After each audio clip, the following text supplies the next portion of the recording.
ప్రతిష్టాత్మక state of the year పురస్కారానికి ఆంధ్రప్రదేశ్ ఏకగ్రీవంగా ఎంపికైంది. సిఎన్బిసి టీవీ18 సంస్థ అందించే ఇండియా బిజినెస్ లీడర్ అవార్డులో భాగంగా ఏపీకి ఈ పురస్కారం దక్కింది. బ్యాంకింగ్, పారిశ్రామిక రంగాలకు చెందిన జాతీయ స్థాయి ప్రముఖులతో కూడిన జ్యూరీ ఈ ఎంపిక జరిపింది.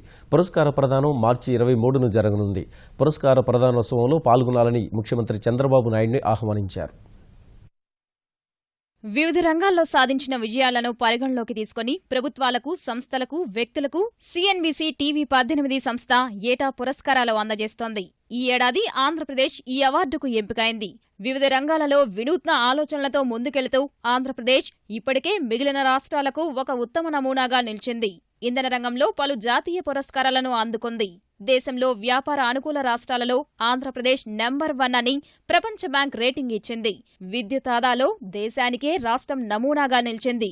విద్యుత్ పొదుపు, విద్యుత్ పంపిణీ నష్టాల నివారణలో ఏపీ నెంబర్ 1 ర్యాంక్ సాధించింది.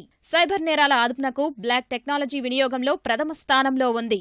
ఉపాధి హామీ అమల్లో నిబద్ధత, పారదర్శకత పాటించినందుకు ఆంధ్రప్రదేశ్ దేశంలో మొదటి స్థానంలో నిలిచింది. సముద్రపు ఎగుమతులలో రాష్ట్రానిదే హవా. ఈ రంగంలో ఇప్పటి వరకు రాష్ట్రమే దేశంలో నెంబర్ 1గా ఉంది. 22 నుంచి 25 వయస్కులలో ఉపాధి అధికంగా ఉన్న రాష్ట్రాల జాబితాలో ఆంధ్రప్రదేశ్ నెంబర్ 1 ర్యాంక్ సాధించింది. దేశంలోనే తొలి డిజిటలైజేషన్ రాష్ట్రంగా గుర్తింపు పొందింది. విమాన ప్రయాణికుల పెరుగుదలలో ఏపీదే తొలి స్థానం. గ్రామీణ ప్రాంతాలలో సిమెంట్ రహదారుల నిర్మాణాలలో రాష్ట్రం మొదటి వరుసలో ఉంది. కోడిగుడ్ల ఉత్పత్తిలో ప్రథమ స్థానం సాధించడంతో పాటు గొర్రె మాంసం ఉత్పత్తిలో అగ్రగామిగా నిలిచింది.